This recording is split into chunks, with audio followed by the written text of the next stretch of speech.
आपको खुशामदीद कहते हैं। मैं असदुल्लाह खान हूँ। तवातुर से ये खबरें चल रही हैं कि हुकूमत ने कौमी असम्बली में अपना नंबर पूरा कर लिया है, 224 हासिल हो चुका है। और जाहिर है बज़ाहिर ये लगता है कि अगर मौलाना फजल रहमान साथ नहीं है तो फिर ये नंबर अचीव नहीं हो सकता, क्योंकि पीटीआई के इतने लोगों को तोड़ना अपना नंबर पूरा करने के लिए ये बज़ाहिर मुमकिन दिखाई नहीं देता। आज मौलाना फजल रहमान ने मजीद क्लैरिटी के साथ कह दिया है, कल भी उन्होंने कहा, आज भी उन्होंने कह दिया है कि वो एक्सटेंशन के खिलाफ हैं। इसका मतलब है कि जुडिशल पैकेज का ये जो सबसे अहम हिस्सा है कि जजों की मुद्दत मुलाजमत में 3 साल की तोसी की जाए, मौलाना फजल रहमान तो इसके हक में दिखाई नहीं देते, जैसे कि आज उन्होंने कहा है। तो फिर हुकूमत का नंबर कैसे पूरा हो गया है, फिर ये आईनी तरमीम कैसे आएगी, जुडिशल पैकेज कैसे आएगा?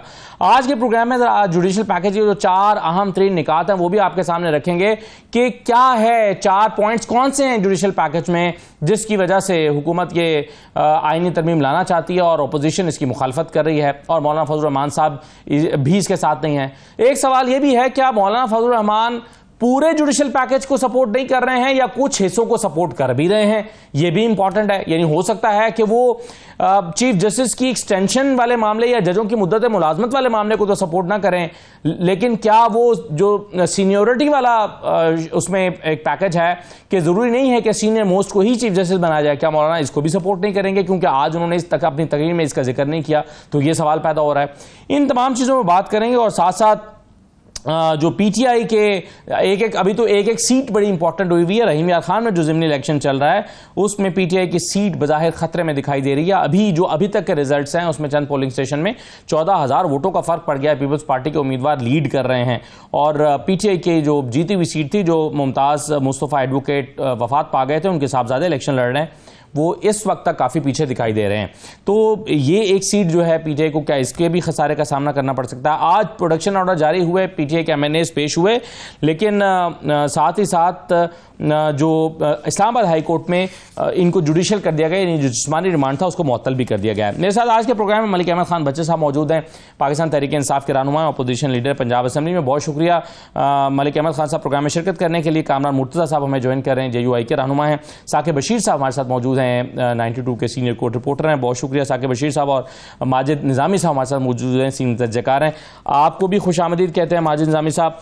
सबसे पहले मौलाना फजल रहमान साहब इस हक में तो दिखाई नहीं देते कि चीफ जस्टिस की एक्सटेंशन हो, लेकिन इसके बावजूद जो बैरिस्टर सैफ हैं उन्होंने कल एक प्रोग्राम में गुफ्तगू करते हुए कहा है कि मौलाना हमेशा उन्हीं फजाओं में उड़ते हैं जिसमें उड़ने का उन्हें मजा आता है और आज अगर इनकी डील नहीं बनेगी तो कल बन जाएगी। यानी पीटीआई जो है वो मौलाना फजल रहमान साहब के हवाले से पुरुमीद नहीं रही। ये अल्फाज इस्तेमाल किए हैं बैरिस्टर साहब ने। कामरान मुर्तज़ा साहब कैसे रिस्पॉन्ड करेंगे? पीटीआई कह रही है कि जी आपकी आज अगर डील नहीं बन पा रही तो कल बन जाएगी, आपको जो चीज़ें आप मांग रहे हैं वो मिल जाएंगी, और वो पुरुमीद नहीं है कि जो आप कह रहे हैं उस पर खड़े रहेंगे। बैरिस्टर साहब का इन बातों का जवाब जो है वो अच्छा नहीं लगता, ये जगाली करने वाली बात और ये दूसरी। मगर मैं विटनेस हूँ कि बैरिस्टर साहब जो है खुद आके मौलाना की जो ना वो क्या कहते हैं जानू तलबंद करते हैं, क्या कहते हैं, जानू तलमुज़। हाँ, वो जो है ना, मैंने खुद उनको मौलाना साहब की यहाँ चक्कर लगाते देखा, उनके यहाँ आते जाते देखा है। तो अब वो ये उनका अपना ज़र्फ है कि वो फिर उसके बाद मौलाना को बातें भी करते हैं। और आप ये कह रहे हैं कि मौलाना फजल रहमान साहब से मिले हैं, कोई पार्टी ज्वाइन करना चाहते थे बैरिस्टर साहब? मैंने उनको वहाँ आते जाते भी देखा है, उनको खाना खाते भी देखा है, बल्कि मैं खुद भी उस खाने में शरीक था। अच्छा। तो मतलब लंबा बहुत अरसे तक बैठते, बड़े ड्यूरेशन उसका बड़ा ज्यादा था। कब की बात है? ये बहुत ज्यादा पुरानी बात नहीं है, महीनों पहले की बात होगी, महीना 2 महीने पहले की बात होगी, इससे ज्यादा की बात नहीं है। तो वो खूब आते जाते रहे हैं मौलाना के पास, मैंने खुद देखा है। सही है। अच्छा कामरान साहब ये बताइए कि क्या आपकी जमात, यानी 2-3 दिन पहले मेरी आपसे बात हुई थी जब अखबारों में खबरें लगी थीं और उसमें कहा गया था कि जी नंबर पूरा हो गया, मौलाना भी हमारे साथ हैं। मैंने आपसे पूछा, आपने कहा नहीं मैं तरदीद करता हूं इस बात की, ऐसी बात नहीं है कि हमारी जमात ने उनकी हिमायत का ऐलान किया हो या फैसला किया हो। आज क्या पोजीशन है? क्योंकि आज भी एक अखबार में एक सुपर लीड बड़ी खबर लगी हुई है कि हुकूमत का नंबर कौमी असम्बली में पूरा है, मौलाना साथ हैं। परसों हनीफ अब्बासी साहब ने स्टेटमेंट दी थी कि मौलाना हमारे साथ हैं और हमारा नंबर पूरा है। क्या मौलाना पूरे जुडिशल पैकेज की मुखालफत कर रहे हैं या उसकी एक आध शिक की मुखालफत कर रहे हैं? देखिए, मैंने आपको पहले भी जो बात की थी, मेरी बात अगर शायद आपके पास रिकॉर्डेड होगी तो वो आप उसको देख लीजिएगा। हम जो अच्छी चीज कोई आएगी, हम कहते हैं कि हम देखे बगैर जो ना आमीन नहीं कर सकते। कोई अच्छी चीज आएगी उसको जो है ना वो वेलकम करेंगे, बुरी चीज आएगी उसको अपोज करेंगे। ये जाने बगैर या ये सोचे बगैर कि वो कौन किस पार्टी की तरफ से आ रहा है, वो हम उसको जो है ना उसी लाइन पे लेके चलेंगे कि कौन सी चीज अच्छी है कौन सी बुरी है।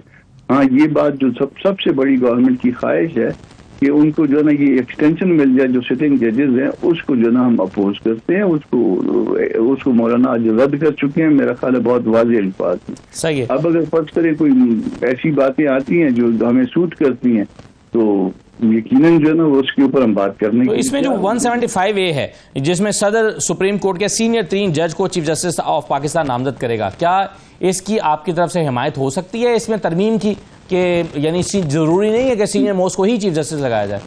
देखिए, प्रपोजल आने दे पहले, हम जो है ना वो मफरूजों पे बात नहीं करेंगे।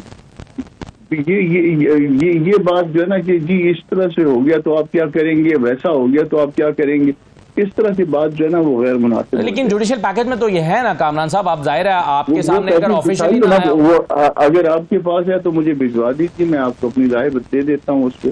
ठीक। हाँ, अगर नहीं है तो फिर तो मफरूजा है ना, वो कोई क्या कहता है कोई क्या कहता है। हमने भी 10 मफरूजे सुने हैं अभी तक, मगर किसी ने कोई कागज नहीं दिखाया। ठीक है, चलिए बिल्कुल सही है। जो एक पैकेज एक तैयार हुआ है, जो डॉक्यूमेंट हमारे पास फिर रहा है, हम आपको भिजवा देंगे कामरान साहब, अगर आपके पास वो नहीं पहुंचा हुआ। मैं आगे चल के वो दिखाता भी हूँ कि 4 इंपॉर्टेंट पॉइंट्स कौन से हैं। लेकिन साकिब बशीर साहब, ये क्या ये जो जुडिशियल पैकेज है आपके ख्याल में फैसला हो गया है कि मौलाना फजल रहमान साथ नहीं, और अगर साथ नहीं है तो कोई सूरत है कि हुकूमत अपना नंबर पूरा कर ले? नहीं, कोई सूरत नहीं है। अगर मौलाना फजल रहमान अगर उनके साथ नहीं होते तो फिर तो आप जिससे भी पूछेंगे, जो उनके वज़रा हैं, वो बात बड़ी क्लियर, मलिक राना सनाउल्लाह जो है वो ख्वाजा आसिफ ये बात करते रहे हैं कि हमारे पास नंबर पूरे नहीं है। नंबर तभी पूरे होने हैं। मगर हनीफ अब्बासी ने तो ये भी तो कहा है कि हमारे पास नंबर पूरा, मौलाना भी हमारे साथ, लेकिन मौलाना जो है वो हमारे साथ हैं। तो आज जब उन्होंने असम्बली के फ्लोर पे बड़ा कैटेगोरिकली कह दिया और इस चीज़ को बिल्कुल रद्द कर दिया, तो मेरा ख्याल है अब तो मजीद बहस इस पर बनती नहीं। बहरहाल सिचुएशन पॉलिटिक्स में तब्दील होती रहती है।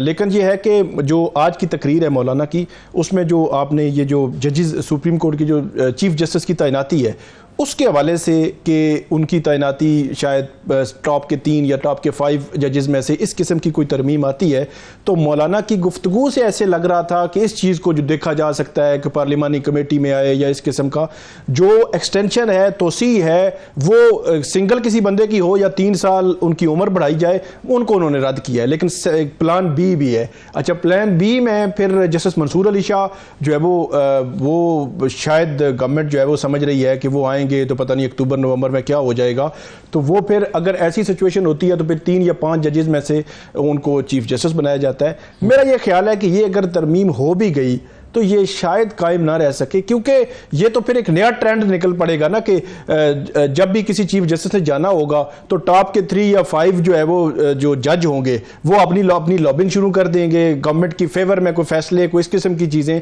तो इंडिपेंडेंस ऑफ जुडिशरी तो फारिग हो गई ना, अगर यही सिचुएशन हो तो मेरा ख्याल है कि इस पे जाएंगे, लेकिन ये चीज़ बरकरार रहना आसान नहीं होगा। अच्छा, क्या होगा?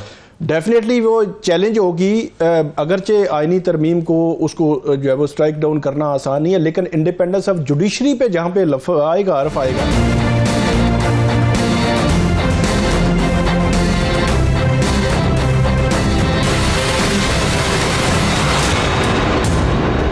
आप कैसे देखते हैं कि मौलाना फजल रहमान के बगैर नंबर पूरा होना, क्योंकि वो पीटीआई के जो लोग हैं वो तो सिर्फ 8 हैं जो आज़ाद, जिनको इलेक्शन कमीशन ने डिक्लेयर किया है कि ये आज़ाद हैं, बाकी तो या सुन्नी इत्तेहाद काउंसिल के हैं या पीटीआई के हैं। 41 सुन्नी इत्तेहाद काउंसिल के हैं, उन पर तो डिफेक्शन क्लॉज लगेगी अगर वो आईनी तरमीम में जाते हैं। तो ये कैसे मुमकिन होगा ये 224 का नंबर हासिल करना? ये कैसे हुआ होगा अगर ये खबरें दुरुस्त हैं तो? बहुत शुक्रिया।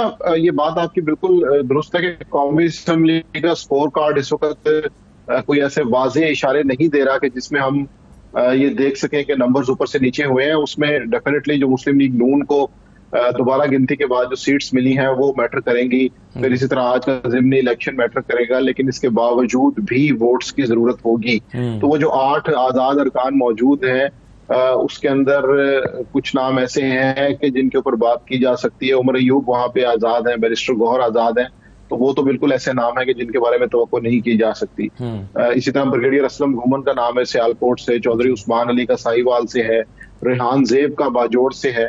रेहान जेब ने भी कह दिया कि मैं कभी अपने भाई के खून पे सौदा नहीं करूंगा, उन्होंने भी कह दिया। लेकिन ये औरंगजेब खिच्ची और ये जो एक और साहब हैं खानेवाल से, इनके ज़हूर कुरैशी साहब, तो इनके बारे में जो है वो पूरी तरह से क्या पीटीआई कॉन्फिडेंट होगी? देखिए, ज़हूर कुरैशी साहब वैसे तो शाह महमूद कुरैशी साहब के रिश्तेदार हैं, लेकिन इलेक्शन के अंदर जब वो उन्होंने कंटेस्ट किया था तो वहां पे उनके पीटीआई से इख्तलाफात थे, इसलिए उन्होंने कभी वाज़ेह तौर पे अपने आप को उनके साथ सुन्नी इत्तेहाद काउंसिल में शामिल भी नहीं हुए वो। खिच्ची का जो मामला, जी बिल्कुल, जो विहाड़ी से औरंगजेब खिच्ची का मामला है उसके अंदर वो इससे पहले भी तहरीके इंसाफ में रह चुके हैं और इस दफा वो तहरीके इंसाफ की टिकट पर मौजूद थे, लेकिन उसके बाद फिर फैसले के बाद वो इंडिपेंडेंट हो गए। सो मसला यही है कि ये वो सारे नाम है कि जिनको हम फर्दन डिस्कस करें तो पिक्चर बनती नजर नहीं आती। लेकिन जो कॉन्फिडेंस है और जो पाकिस्तानी सियासत है कि जब हमें मुझे एक कोट याद आ रहा है कि politics is a war without bloodshed, तो ये एक ऐसी जंग है कि जो खून खराबे के बगैर होती है। तो अगर 2/3 अक्सरियत के साथ आईनी तरमीम लानी है तो बहरहाल कहीं ना कहीं कोई ना कोई जंग तो जारी है इस वक्त। सही है। मलिक अहमद खान साहब, ये भी मैंने बैरिस्टर सैफ का एक बयान सुनवाया जिसमें उन्होंने कहा कि मौलाना फजल रहमान साहब जो हैं उन्होंने डील करनी ही करनी है, आज नहीं होगी कल कर लेंगे, और उनको एक प्लेट चाहिए जिसमें वो कुछ ना कुछ खाते पीते रहें। लफ्ज उन्होंने कुछ और भी इस्तेमाल किया जो नामुनासिब सा है। तो आपके ख्याल में मौलाना फजल रहमान, आपकी भी बातचीत, पीटीआई की भी बातचीत होती रही उनके साथ और हुकूमत की बात भी होती रही, किसकी तरफ आ रहे हैं मौलाना फजल रहमान? मैं अर्ज करूंगा जी कि वो उनकी जाती राय है। मैं तो इस सिलसिले में ये अर्ज करूंगा कि जब तक वो को वाज़ेह फैसला कर लेते तो पॉलिटिकल पार्टी जब जारी, वैसे जब तक जब और वो ये ना करे ना जी इसकी सियासत जो हाउस ट्रेडिंग है, तो मेरा नहीं ख्याल कि उनका फिगर पूरा होगा। देखिए, जो इस वक्त इंडिपेंडेंट भी बैठे हैं 5-7 मेंबर हैं जिनको आप कह सकते हैं कि वो टेक्निकली इंडिपेंडेंट हैं, बट वो पीटीआई, ये हर किसी को पता है कि उनको उनके जो वोट्स मिले, अगर किसी को 1,00,000 वोट 8 फरवरी के इलेक्शन में 1,00,000 में से 60-70 हजार वोट तो उनको पीटीआई का मिला है। तो ये नहीं कहा जा सकता कि उन्होंने चूंकि फॉर्म नहीं फिल किया तो वो पीटीआई के नहीं है, वो एक्चुअली पीटीआई के हैं। बट इधर जो पोजीशन बन रही है असदुल्ला खान साहब, वो ये है कि किसी भी सूरत में वो ये मार्का सर करना चाहते हैं और गैर महफूज तरीकों से अपने आप को महफूज करने की कोशिश कर रहे हैं। यानी ये चीजें इस तरह, ठीक है, मैं इसमें 100% मुतफिक हूँ कि आइन साजी मुकन्नना का एक बुनियाद है, वो कर सकती है। पार्लियामेंट सुप्रीम है, गो के जो 9 सितंबर की रात को हमला हुआ है उससे, लेकिन बात चले तो कंटेंट्स क्या होते हैं, रूह क्या है, वो मेलाफाइड ही है। वो एक जमात को मुकम्मल तौर पे आप सबोताज करने की कोशिश कर रहे हैं, उसके रास्ते रोक रहे हैं, उससे उसका बुनियादी हक छीन रहे हैं। तो इन फैसलों में वाज़ेह नजर आ रहा है। बट अभी भी मैं ये कहता हूं कि इनके पास वक्त है, इनको ये समझना चाहिए, इनके पास टाइम है, और इस टाइम में ये बड़े एक मौका मिला है मुस्लिम लीग नून को। चलो फॉर्म 47 के जरिए ही गवर्नमेंट असदुल्ला खान साहब उनको मिल गई है, तो एक गवर्नमेंट उनकी आ गई है, तो वो कुछ स्टेप ले जमहूरियत को मजबूत करने के लिए। इस तरह के काम तो आप सर हॉर्स ट्रेडिंग की बात कर रहे थे मलिक अहमद खान साहब, लेकिन इस वक्त जो आपका नंबर है कौमी असम्बली में, उसमें से 39 लोग तो वो हैं जो तहरीक इंसाफ के अब डिक्लेयर हो चुके हैं, 41 लोग वो हैं जो सुन्नी इत्तेहाद काउंसिल के हैं, यानी ये दोनों पार्टीज के हैं। और ये अगर आईनी तरमीम में वोट करेंगे तो डिफेक्शन लगेगी। लेकिन वो 8 लोग जिसका अभी हम जिक्र कर रहे थे, उनमें बैरिस्टर गौहर हैं, उमर अयूब साहब हैं, चलिए इनके बारे में तो ये खारिज इम्कान है कि कहीं और चले जाएं, लेकिन बाकी लोग जिनमें ज़हूर कुरैशी भी हैं, जिसमें औरंगजेब खिच्ची भी हैं, रेहान जेब भी हैं, क्या ये इनमें से किसी का कोई डर है पीटीआई को कि कोई चला जाएगा वोट करने के लिए वहां पर दूसरी तरफ? लेकिन जी डर तो हर वक्त रहता है। उसकी वजह ये है कि जब इतना जबर हो, सस्ताई है, तो इस हद तक हालात चले जाएं कि लोगों घरों में घुस जाए, लोगों के घरों में जाके तो उनके अहले खाना, उनकी पर्दादार औरतें वहां पे हमले हों। तो इसमें अब देखिए असदुल्ला खान साहब, बात ये है कि फिर क्या बाकी रह जाता है। ये पॉलिटिक्स इतनी डर्टी हो चुकी है, इस तरह इन्होंने कर दी है कि तमाम तर रिवायात जो थी, नॉर्म्स जो पॉलिटिक्स की थी, वो खत्म हो चुकी हैं। तो मैं तो ये समझता हूँ कि कुछ भी हो सकता है। एक पॉलिटिशियन जो है, एक पार्लियामेंटेरियन का क्या उसकी तरबियत क्या होती है? उसकी तरबियत यही है कि वो सियासत करता है। तो वो जंगजू तो थोड़ा होता है कि किसी के साथ वो फिजिकली मुकाबला कर सके और फिर इदारों के साथ मुकाबला कर सके, इस तरह तो वो नहीं कर सकता। अब पार्लियामेंट के अंदर घुस चुके, पार्लियामेंट लॉजेस में घुस के रात को 2 बजे इन्होंने MNAs को जब उठाया, तो उस वक्त क्या इमरजेंसी थी भाईजान? बात तो ये है ना कि सुबह उठा लेते, सुबह उनको नोटिस कर देते कि आप आ जाएं, थाने में आ जाएं। सुबह स्पीकर साहब को जाके कह देते कि आप स्पीकर हैं, कस्टोडियन ऑफ द हाउस हैं, ये MNA XYZ हमें मतलूब है। लेकिन इसमें एक तासुर जो ये आपने भी जिक्र किया, नाम लिए बगैर, सादुल्ला बलोच के अहले खाना का, जो कल से PTI एहतजाज भी कर रही है कि जी उनको अहले खाना को, उनकी खवातीन को घर से उठाया गया है। लेकिन इसमें माजिद निजामी साहब, मसला ये है कि अगर फर्ज कीजिए इस तरह दबाव डाल के उनका वोट हासिल कर भी लिया जाता है, तो उस पर तो अभी सुप्रीम कोर्ट का फैसला इंटैक्ट है कि आपका वोट शुमार ही नहीं होगा। वो चाहे आपको उस फैसले पर इख्तलाफ हो सकता है, आप कह सकते हैं री राइटिंग ऑफ द कॉन्स्टिट्यूशन है, लेकिन उनका वोट तो शुमार ही नहीं होगा उस फैसले के मुताबिक। तो सादुल्ला बलोच को कैसे उनका वोट यूटिलाइज किया जा सकता है? जी, यहाँ पे आपने बिल्कुल दुरुस्त निशानदेही की है। जो 8 के अलावा जिस लिस्ट की आप बात कर रहे थे, मेरा ख्याल है कि उसका भी मुस्तकबिल अभी गैर वाज़ेह है, जो जिसमें हमने देखा कि लोगों ने तहरीक इंसाफ के डिक्लेरेशंस दिए हैं, क्योंकि इलेक्शन कमीशन ने उनको अभी वो तहरीक इंसाफ पर डिक्लेयर नहीं किया। उन्होंने ये कहा है कि हमारे पास चूंकि जराए से इंफॉर्मेशन ये आई कि तहरीक इंसाफ तो बतौर पार्टी वहां पर रजिस्टर्ड नहीं है, तो इसलिए इस लिस्ट में भी ये जो 40 लोगों की है, इसमें भी काफी इफ्स एंड बट्स हैं, क्योंकि इलेक्शन कमीशन की जानिब से उनको अभी PTI का ऑफिशियली डिक्लेयर नहीं किया गया। लेकिन वो सुन्नी इत्तेहाद काउंसिल के तो हैं ना, किसी और पार्टी के तो हैं नहीं है? जी बिल्कुल, ये आपकी बात दुरुस्त है, लेकिन इसके अंदर कोई ना कोई कानूनी नुक्ता निकाला जा सकता है। लेकिन मुझे नहीं लगता कि ये सारा कुछ होने के बाद भी ये आईनी तरमीम सुप्रीम कोर्ट नहीं जाएगी। मुझे ये लगता है कि एक दफा फिर बैटल ग्राउंड चेंज होगा और सुप्रीम कोर्ट की तरफ ये मामला जाएगा, जहां पे इस चीज को सुना जाएगा। उसकी वजह यह है कि ये जिस तरह की भी तब्दीली लाई जा रही है, उसकी एक बुनियाद है जो मैं आपसे मुख्तसरन बताना चाहता हूँ। होता ये था कि अदलिया और इस्टेब्लिशमेंट मिलकर किसी भी सियासी जमात को या सियासतदान को इक्तदार से निकाला करते थे। उसके बाद वो सियासतदान 3 साल 5 साल सब्र करता था ताकि साहब का मूड बदल जाए, नए साहब आ जाए तो वो दोबारा वापिस आए। लेकिन अगेन वो जो आज मौलाना फजल रहमान ने भी कहा कि ऐसा लगता है कि धड़ेबंदी हो गई है। कुछ लोग कहते हैं ये जजेस फलां के हैं, कुछ जजेस फलां के हैं। तो ये नंबर गेम जहां पार्लियामेंट में चल रहा है, वहां अदलिया में भी चल रहा है। अब 2 एडहॉक जजेस ऐड हुए हैं, वो फुल कोर्ट में बैठेंगे या नहीं बैठेंगे, वो नंबर में ऐड होंगे या नहीं होंगे, उसके बगैर नंबर क्या है, किसकी तरफ क्या है। तो ये भी अनफॉर्चुनेटली हमारे यहाँ काउंटिंग एक शुरू हो गई है। मगर साकिब बशीर साहब कह रहे हैं कि ऐसा नहीं है कि ये जो 41 लोग हैं जो सुन्नी इत्तेहाद काउंसिल के, इन पर डिफेक्शन लग सकती है। मैं साकिब बशीर साहब का मौका लेता हूं, मगर एक छोटा सा ब्रेक लेते हैं, ब्रेक के बाद वापस आते हैं।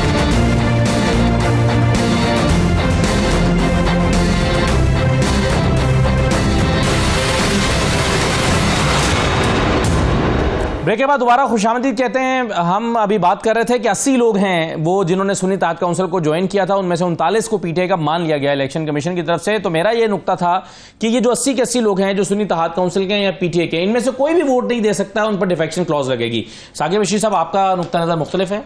नहीं, मेरा नुक्ता नज़र ये है कि जो डिफेक्शन क्लास लगेगी इन पर, लेकिन ये है कि ये जब सुप्रीम कोर्ट ने इनको कहा कि 15 दिन में आपने एफिडेविट देने हैं, इन 80 लोगों ने दे दिए एफिडेविट, तो वो जो एक सुप्रीम कोर्ट ने शर्त रखी थी वो पूरी हो गई। अब उसमें कानूनी हुक्म है, कोई चीज़ें हैं वो सुप्रीम कोर्ट वजाहत करेगी, वो हो जाएंगी। तो अब अगर कोई वोट इनका आगे जाएगा तो डिफेक्शन क्लास लगेगी। मतलब ऐसा नहीं है कि सिर्फ मार्जिन वो 8 लोगों में से, विंडो वो 8 लोगों की है, और अगर मौलाना नहीं आते तो फिर वो 8 के 8 भी नंबर पूरा नहीं करते और 60 तो आ ही नहीं सकते क्योंकि उसमें उमर अयूब भी हैं और बैरिस्टर गौहर भी हैं, बिल्कुल, और उसमें से जो है वो सेक्रेटरी जनरल क्या नाम है जो हरीपुर से हैं, एबटाबाद से, वो भी हैं पीटीआई के, तो ये लोग तो नहीं आ सकते। रेहान ज़ेब ने वैसे ही कह दिया कि जी मैं ये नहीं करूंगा, तो आज आके 2-2.5 लोग बचते हैं जिनमें से विंडो है। तो बड़ी क्लैरिटी है मेरा ख्याल है कि इनको अगर आईनी तरमीम इन्होंने लानी है कि मौलाना को लाना ही पड़ेगा, और मौलाना आएंगे, आज तो उन्होंने कहा है नहीं आएंगे और प्लान बी में आएंगे, तो ये एक सिचुएशन तो मौलाना को लाना पड़ेगा। अब जो जुडिशियल पैकेज की हम बात कर रहे हैं जरा वो आपके सामने पहले रख देता हूं, फिर इस पर हम मलिक अहमद खान साहब की और बाकी मेहमानों की राय लेते हैं। देखिए जो खद्दोखाल हैं इस जुडिशियल पैकेज के वो क्या हैं, इसके 4 जो इंपॉर्टेंट जो तरामीम है। देखिए हुकूमत सुप्रीम कोर्ट, हाई कोर्ट्स और वफाकी शरई अदालत में जजों की तैनाती के तरीक़ाकार से मुतालिक आइन के आर्टिकल 175A में तब्दीली चाहती है। आइन का आर्टिकल 175A आला अदलिया में जजों की तैनाती से मुतालिक जुडिशियल कमीशन ऑफ पाकिस्तान और पार्लिमानी कमेटी की तश्कील और इख्तियारात से मुतालिक है। आइन के आर्टिकल 175A की झैली शिक 3 के मुताबिक सदर सुप्रीम कोर्ट के सीनियर तरीन जज को चीफ जस्टिस ऑफ पाकिस्तान तैनात करेगा। यानी इसमें तरमीम हुकूमत चाहती है कि सीनियर तरीन जो है उसको ना भी लगाया जाए, किसी और को लगा दिया जाए। फिर जुडिशियल पैकेज के तहत हुकूमत आइन के आर्टिकल 177 जो सुप्रीम कोर्ट जजेस की तैनाती से मुतालिक है कि झैली शिक 1 में भी तरमीम करना चाहती है। जुडिशियल पैकेज के तहत आइन के आर्टिकल 179 जिसके तहत सुप्रीम कोर्ट का कोई जज 65 साल की उम्र तक अपने ओहदे पर फाइज रहता है में तरमीम की तजवीज की गई है, यानी जजों की मुद्दत मुलाजमत 3 साल के लिए बढ़ा दी जाएगी। फिर आइन का आर्टिकल 179 में मुजवजा तरमीम के तहत हुक्मरान इत्तेहाद चीफ जस्टिस की मियाद 3 बरस तक मुकर्रर करने का खाहा है। आइन के आर्टिकल 180 जो कायम मकाम चीफ जस्टिस की तैनाती से मुतालिक है, इसमें भी तरमीम ज़ेर गौर है। मौजूदा हालात में आर्टिकल 180 के तहत सदर सीनियर तरीन जज को कायम मकाम चीफ जस्टिस तैनात करता है। यानी हुकूमत यह चाहती है कि जरूरी नहीं है कि सीनियर तरीन को ही कायम मकाम जो है वो तैनात किया जाए, किसी और को भी लगाया जा सकता है। जुडिशियल पैकेज के तहत आइन के आर्टिकल 200 में भी तरमीम ज़ेर गौर है। आर्टिकल 200 हाई कोर्ट के जजों के तबादले से मुतालिक है। यानी मौजूदा आर्टिकल 200 के तहत हाई कोर्ट जजों का तबादला उनकी मर्जी से मशरूत है। मुजवजा तरमीम के बाद हाई कोर्ट के जजों को उनकी रजामंदी के बगैर एक अदालत से दूसरी अदालत ट्रांसफर किया जा सकेगा। यानी आप जिस जज को चाहें लाहौर हाई कोर्ट से उठाकर बलोचिस्तान भेज सकते हैं, आप जिस जज को चाहें पेशावर से उठाकर सिंध भेज सकते हैं, सिंध से इस्लामाबाद, और इस्लामाबाद के जज को उठाकर आप लाहौर या बलोचिस्तान कहीं भी भेजा जा सकता है। तो ये भी तरमीम ज़ेर गौर है। अब इसमें मलिक अहमद खान साहब, ये जुडिशियल पैकेज है, इसमें अच्छा मलिक साहब साथ नहीं है, माजिद निज़ामी साहब, इसमें कोई ऐसी चीज भी है जिसमें आप समझते हैं कि हाँ ये इस पर तमाम सियासी जमातों का इत्तफाक हो सकता है, यानी तहरीक इंसाफ भी कोई चीज कह सकती है कि हाँ चलें इस पर हम भी मान जाते हैं, यानी सीनियोरिटी का शायद अभी सूट ना करता हो पीटीआई को, लेकिन एक प्रिंसिपल स्टांस ये हो सकता है सियासतदानों का कि भाई ये तो कहीं पर भी पूरी दुनिया में नहीं होता कि सिर्फ सीनियोरिटी की बुनियाद पर लगा दिया जाए, बल्कि काबिलियत की बुनियाद पर सीनियर जो है वो चीफ जस्टिस लगाया जाना चाहिए। जी बिल्कुल, ये बहस हो सकती है कि काबिलियत और सीनियरिटी के अंदर क्या फर्क है और उसके हवाले से उसकी क्या मनफी और मुस्बत बातें हैं, लेकिन चूंकि पाकिस्तान में कानून और आइन और कायदों के हवाले से उनकी टाइमिंग बहुत मैटर करती है और हम उसको टाइमिंग से बाहर निकाल के नहीं देख सकते। तो इस वक्त जो मेरा ख्याल है कि सियासी मामला चल रहे हैं उसके अंदर जब ये चीजें डिस्कस होंगी तो बहरहाल सियासी माहौल भी उसके साथ साथ डिस्कस होगा कि किस सियासी सूरत हाल के अंदर ये सारी चीजें की जा रही हैं।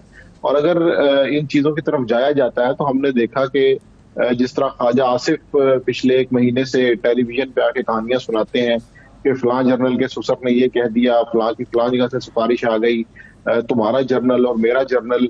इसी तरह फिर सुप्रीम कोर्ट के अंदर भी लॉबिंग हुआ करेगी और उसके अंदर भी सिफारिशें आएंगी जाएंगी, यकीन दहानियां करवाई जाएंगी, ये कहा जाएगा कि फलां फलां केसेस के अंदर हम आपको रिलीफ दे सकते हैं। तो इस हवाले से तो मेरा ख्याल है कि आईनी तरमीम के अंदर जो आइन की बुनियादें हैं उनके ऊपर कानून के माहिरीन ज्यादा बेहतर बता सकते हैं कि क्या उनको भी छेड़ा जा सकता है या नहीं छेड़ा जा सकता। इस हवाले से कुछ अदालती फैसले भी मौजूद हैं। तो इस पूरे पैकेज को जब कौमी असम्बली या पार्लियामेंट से पास कर भी लिया जाएगा तो मुझे ये लगता है कि बहरहाल ये एक दफा फिर अदालत में जाएगा और वहां पे डिस्कस होगा। और मुझे नहीं लगता कि इसकी कोई ऐसी शिक होगी कि जिसके ऊपर अपोजिशन की पार्टीज ख़ुसूसन तहरीक इंसाफ इस पॉलिटिकल कन्फ्रंटेशन के माहौल में इत्तफाक कर पाएगी। बिल्कुल सही है। ये बताइए मलिक अहमद खान साहब के, ये अभी हम जुडिशियल पैकेज के खद्दोखाल को डिस्कस कर रहे थे, कौन कौन से आर्टिकल्स हैं इसमें। एक तो जजों की उम्र यानी मुद्दत मुलाजमत बढ़ाने के हवाले से है, फिर इसमें सीनियर मोस्ट चीफ जस्टिस शख्स को ही चीफ जस्टिस लगाया जाना, उसमें तरमीम ज़ेर गौर है। फिर इसमें जो कायम मकाम चीफ जस्टिस होता है वो भी सीनियर मोस्ट लगाया जाता है, तो उसमें भी एक तरमीम है। फिर हाई कोर्ट्स के माबैन जजेस का तबादला, यानी अब लाहौर से इस्लामाबाद से पेशावर, ये भी एक तजवीज़ ज़ेर गौर है आर्टिकल 200 में। आप किसी एक पर इत्तफाक कर सकते हैं? आप समझते हैं कि हाँ इस एक पर हम इत्तफाक कर सकते हैं? के इत्तफाक की बात नहीं है, बात यह है कि इन चीजों की जरूरत क्यों पेश आ रही है। देखिए, एक चीज है कि जजेस की तादाद तो चलो कोई उसका तो सेंस बनता है कि कोर्ट्स में केसेस की तादाद बहुत ज्यादा है, तो वो अगर तादाद बढ़ा रहे हैं तो वो तो कुछ मैं ये समझता हूँ कि उस पे तो कोई चीज हो सकती है। अदरवाइज बाकी चीजों पे सिवाय इसके कि आप चेक रख रहे हैं जुडिशरी पे, मुकम्मल चेक, कि आप उनके हाथ पांव बांध रहे हैं, आप जो 6 मोस्ट सीनियर जजेस होंगे उनमें से एक जज को लगाएंगे, तो उसमें आप एक नई जंग शुरू रहेगी हमेशा के लिए सुप्रीम कोर्ट के अंदर। तो मेरा तो ये ख्याल है कि मैं नहीं समझता कि कोई इसमें ऐसी तरमीम है जिसकी आज जरूरत है आज के हालात में। एक आपका देखिए, पहले तो ये है ना कि पहले मोस्ट सीनियर जज का आप देखते थे वो आगे आ जाता था, चले वो कुछ जो भी हालात होते थे, बट वो एक सिलसिला चला हुआ था। लेकिन अब जब आप 6 मोस्ट सीनियर जजेस में से एक को लेंगे तो आपका क्या ख्याल है कि जो 6 नंबर वाला होगा और जो पहले नंबर वाला होगा तो जंग तो जारी रहेगी। तो मैं ये समझता हूँ कि इन चीजों की जरूरत नहीं है। ऐसी इत्तेफाक तो ये होता है ना जी कि एक नागुज़ीर मुल्क के लिए, कौम के लिए एक नागुज़ीर ये चीज आ गई है और इसको इन तरमीम को लेना चाहिए और ये बहुत जरूरी होगी। इनकी कोई ऐसी जरूरत नहीं है सिवाय इसके कि अपने काबू में करने के लिए। देखिए, मैं आपको अर्ज करता हूँ, मुस्लिम लीग नून की जो जमात, जो गवर्नमेंट है, इनका शेवा क्या है शुरू से, इनका तरीका कार 85 से देख लें, ये खरीदते हैं, ये लोगों को खरीद के आगे ले जाते, खरीद के अपना बंदा लगाना। सही है, ये इल्जाम नून लीग पर आया है कि जी अपना बंदा लगाएं, हर जगह पर अपना बंदा होना चाहिए। साकिब साहब, ये जजेस की तादाद बढ़ाना, ये इसकी तो मेरे ख्याल इसको तो आईनी तरमीम में डालना जरूरी है, क्योंकि सादा कानून साजी के जरिए हो जाएगा। और एक प्राइवेट मेंबर बिल आया भी हुआ है दानियाल चौधरी, उस पर एक हुआ भी था कि नहीं जी ये तो हुकूमत ला सकती है इस तरह का मामला। तो ये 17 से बढ़ाकर 23 करना, ये आपके ख्याल में वक्त की जरूरत है? वक्त की ज़रूरत ये बनी है हुकूमत के लिए उस वक्त जब ये 8/5 का फैसला आया। जी, 12 जुलाई का फैसला आया है, क्योंकि हुकूमत जो है वो अब कोई ऐसी बैलेंस करना चाहती है बेंच को सुप्रीम कोर्ट में अपने हक में, और उसके लिए ये लाया जा रहा है। मैं ये समझता हूँ कि इस वक्त वैसे पेंडेंसी के लिए लाना, जुडिशरी में रिफॉर्म्स के लिए, या लोअर जुडिशरी में इश्यूज़ आ रहे हैं या अपर जुडिशरी में केसेस पेंडिंग हैं, उनको निपटाने के लिए, वो एक अलग बात थी। लेकिन जिस वक्त ये लाया जा रहा है, जिस मकसद के लिए लिया जाए, ये प्योरली एक सियासत जो है उसके पीछे इन्वॉल्व है। और वो चाह रहे हैं कि सुप्रीम कोर्ट में, क्योंकि हमारे जजेस हमारे मीन के शायद जो है वो उनकी फेवर में जो फैसले आ रहे हैं उनके कम हैं, तो उनकी तादाद जो बढ़ा दी जाए। तादाद बढ़ाने में मसला नहीं है, मतलब इसमें जब ये आया था सेनेट में, आपको याद हो तो बैरिस्टर अली जफर ने कहा था कि 2 की हद तक हम ये आपके साथ हैं, कि 17 है तो आप 19 कर दें।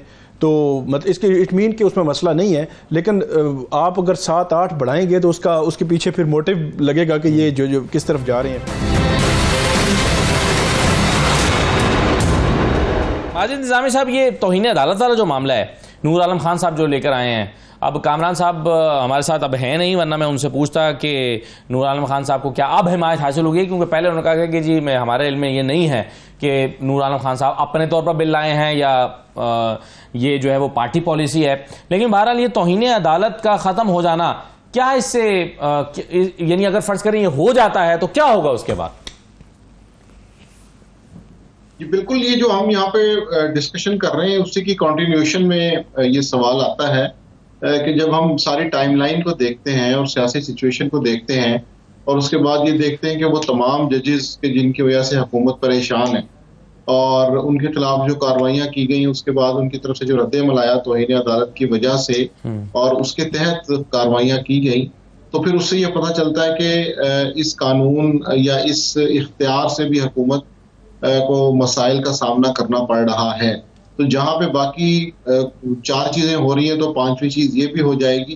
तो मैं समझता हूं कि ये सारी चीजें उस बुनियादी ढांचे पर ज़रब लगाने के मुतरादिफ है कि जिसमें तमाम इदारे अपनी अपनी हदूद में रह के काम करते हैं, लेकिन चूंकि ऐसा नहीं हो रहा, एक दूसरे की हदूद में दाखिले का मेरा ख्याल है कि जो गैर आईनी गैर कानूनी मामला है वो शुरू हो चुका है। तो पार्लियामान की जानिब से तरमीम तो बिल्कुल की जा सकती है। मामला ये है कि क्या उससे वो बुनियादें तो मुतासिर नहीं हो रही।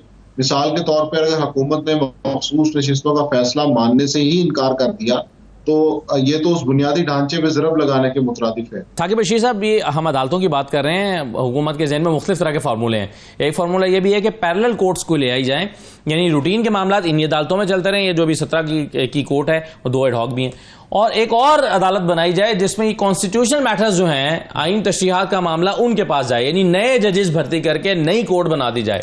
जी बिल्कुल। ये महज कोई ख्याल है किसी का या इस पर कोई काम भी हो रहा है? नहीं, इस पे जो जुडिशल पैकेज जहाँ पे बात हो रही है वहाँ पे इसमें ये भी है। अब मामला ये है कि एक लंबी लिस्ट है, उस लिस्ट में से कौन कौन सी मंजूरियाँ होंगी, कौन सी जो है 2/3 अक्सरियत का हासिल होना खतरनाक हो। जी, जुडिशल सिस्टम के लिए तो बहरहाल एक बहुत बिल्कुल खतरनाक है। वो तो आईनी अलग से अदालत लगा के अपने ही जजेस कहेंगे कि वो अपनी मर्जी की जो है वो अपॉइंटमेंट्स करके अपनी मर्जी के मामला जो है वो आगे बढ़ाने के लिए कर सकते हैं। हुकूमत किसी भी नेज पे जा सकती है, क्योंकि उनको एक चीज़ तो बड़ी क्लियर पता है कि सुप्रीम कोर्ट ऑफ पाकिस्तान जो है अगर 25 अक्टूबर के बाद कोई और सेटअप आता है तो वो इनकी गवर्नमेंट के लिए खतरा हो सकता है, क्योंकि ट्रिब्यूनल्स हैं, इलेक्शन 8 फरवरी, बहुत सारी चीज़ें सुप्रीम कोर्ट में पड़ी हुई हैं, वो खोल सकती हैं।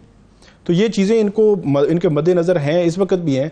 तो इसीलिए मुख्तलिफ ऑप्शंस पे गौर किया जा रहा है। और आज 40 दिन रह गए और जस्टिस मंसूर अली शाह साहब का नोटिफिकेशन नहीं हुआ। हालांकि काजी साहब के साथ इतनी मोहब्बत थी हुकूमत की कि 3 महीने पहले कर दिया था, 3 माह पहले उनको कर दिया था।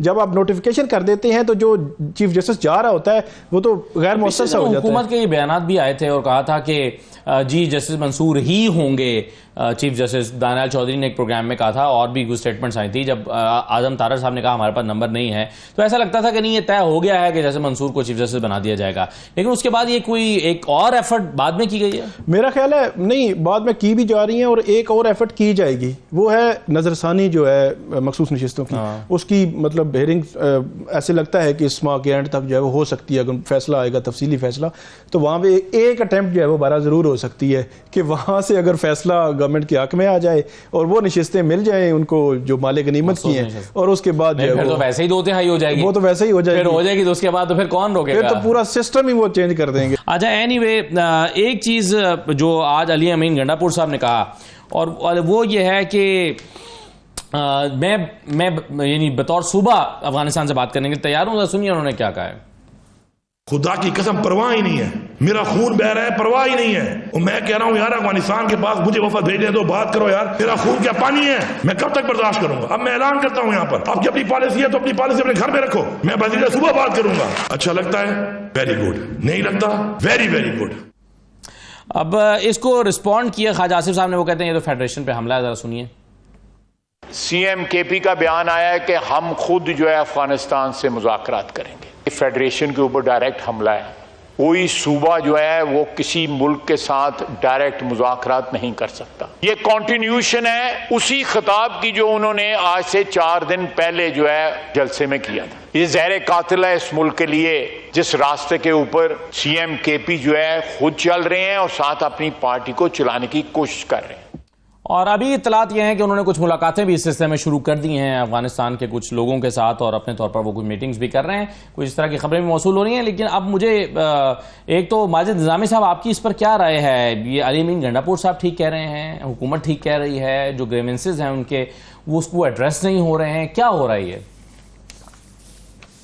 जी बिल्कुल, हम इसको अली अमीन गंडापुर की गैर जिम्मेदाराना स्टेटमेंट या फ्रस्ट्रेशन पर मबनी स्टेटमेंट तो कह सकते हैं। इसके साथ साथ हमें ये भी देखना चाहिए कि उस सूबे में सबसे ज्यादा सफर आवाम कर रहे हैं और मैं समझता हूँ कि उसकी सबसे बड़ी वजह यह है कि रियासती पॉलिसियों का अदम तसलसल है। 3 साल कोई और पॉलिसी होती है, चौथे साल कोई और होती है, 5वें साल कोई और बन जाती है। तो मसला ये है कि उस सूबे के अवाम इन सारी चीजों से परेशान नजर आते हैं और एक डिस्कनेक्ट नजर आता है रियासत की पॉलिसी में और सूबे के अवाम में। मैं बिल्कुल ये जानना चाहूंगा कि शहबाज शरीफ की वहां पे दहशतगर्दी को खत्म करने के लिए क्या पॉलिसी है, क्या उन्होंने इस हवाले से इकदाम किए हैं। तो इसलिए ये जानों का ज़िया या इस तरह के जो मामलात हैं, इसके अंदर हम अली अमीन गंडापुर की एक स्टेटमेंट को तो पॉलिटिकल बयानबाजी के लिए बिल्कुल इस्तेमाल कर सकते हैं, लेकिन ग्राउंड पर वहां पर वाकई हालात खराब हैं जिसका सद्देबाब नहीं किया जा रहा। तो मैं समझता हूँ कि इस मामले को बिल्कुल रियासती लेवल पर और पार्लियामान के लेवल पर टेकअप करना चाहिए, और अगर इसका मिलिट्री सोल्यूशन ही है तो फिर उसको इन्फोर्स करना चाहिए। अगर वो नहीं है तो बाकी डायमेंशंस के ऊपर भी बिल्कुल बात होनी चाहिए, लेकिन ये क्लैरिटी आनी चाहिए। ये जो एम्बिग्विटी और कंफ्यूजन है या पॉलिटिकल लड़ाइयां हैं, उसके अंदर सूबे के अवाम का, पुलिस एहलकारों का, वहां पर मौजूद फौज का, इन सब का नुकसान हो रहा है। आज मौलाना फजलुर रहमान ने कहा कि वो अपने हल्के में नहीं जा सकते। अली अमीन गंडापुर का जो जिला है वो अंडर अटैक है। तो ये सारी चीजें जब हम इनको मिला के देखेंगे तो फिर ये पता चलेगा कि सूबे की सिचुएशन वाकई खराब है और वफाकी हुकूमत वो इक़दामात नहीं कर रही जो करने चाहिए। बिल्कुल सही है। मलिक अहमद साहब, ये मामला बड़ा सेंसिटिव सा है, यानी ये दुरुस्त मालूम नहीं होता कि जो रियासती मामलात हैं या खारजी मामलात हैं, खारजा उमूर के मामलात, उसको अगर सूबे अपना सब्जेक्ट बना लेंगे तो फिर ये फेडरेशन जो है वो कैसे चलेगी? ये ख्वाजा आसिफ साहब ठीक नहीं कह रहे? देखिए जी, ख्वाजा आसिफ साहब की बात को मैं तो संजीदा ही नहीं ले रहा। उसकी वजह यह है कि वो सारा कुछ तो खुद कर रहे हैं। अब आप देखें कि हो क्या रहा है। 2 सूबे बलोचिस्तान और केपी के, क्या आपको लगता है कि फेडरेशन उनके बारे में संजीदा है? और ये केपी के खसूसन जो मुतासरा है, जब ये रूस और अफगानिस्तान की शुरू हुई जंग, तो पहले मुजाहिदीन, फिर मुजाहिदीन को निकाला गया, फिर तो वो अली अमीन गंडापुर ने वो पॉलिसी यहाँ तक लेके आए लोगों को। उसने तो एक रिटेलिएशन, एक तंग आमद बजंग आमद पे एक बयान दिया है कि लोगों, वो एक स्टेक होल्डर है, लोगों का उस पर दबाव है, वो इलेक्टेड चीफ मिनिस्टर है। जब उसको आप ये कहेंगे कि अटक पुल से तुम पंजाब की तरफ आके दिखाओ, तो फेडरेशन कहाँ चली गई फिर? एक आप सूबे को कह रहे हैं, एक पूरे सूबे के इलेक्टेड चीफ मिनिस्टर को कह रहे हैं कि अटक पुल से तुम आगे आके दिखाओ, ललकार रहे हैं। तो मुझे बताएं असदुल्ला खान साहब कि फिर फेडरेशन कहाँ खड़ी है? फेडरेशन तो खुद सारा फसाद बर्पा कर रही है। हाँ, लेकिन चलें, ये तो सियासी मामला है ना सर। अब ये अफगानिस्तान का मामला, फिर दहशतगर्दी के मामला, फिर अफगानिस्तान एक सेंसिटिव इशू है पाकिस्तान के लिए। इस पर रियासत बड़ी सोच समझ के अपनी पॉलिसी बनाती है। वैसे तो खैर हम इस तलाश में रहते हैं कि अफगानिस्तान के हवाले से पाकिस्तान की पॉलिसी है क्या, लेकिन जो भी है बहरहाल वो बनानी तो एक रियासत ने एक विफाक के तौर पर बनानी है ना, या सूबे अपने तौर पर डील करना शुरू कर दें अगर मुख्तलिफ रियासतों से, तो कैसे होगा?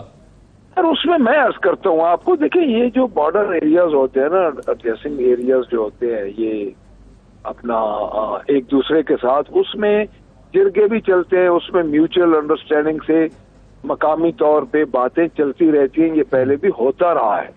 इस पे को हमारी देखें, जो मेन पॉलिसी होगी, जो हमारी एक्सटर्नल पॉलिसीज हैं, इंटरनल पॉलिसीज हैं, उस पे मेरा नहीं ख्याल कि कोई फॉरेन पॉलिसी पे कोई असर पड़ता है। चलिए, बहुत शुक्रिया। आप कह रहे हैं कि फॉरेन पॉलिसी पे असर नहीं पड़ेगा। मलिक अहमद खान साहब बहुत शुक्रिया, साकिब बशीर साहब, माजिद निज़ामी साहब बहुत शुक्रिया प्रोग्राम में शिरकत करने के लिए। इजाज़त दीजिए, अल्लाह हाफिज़।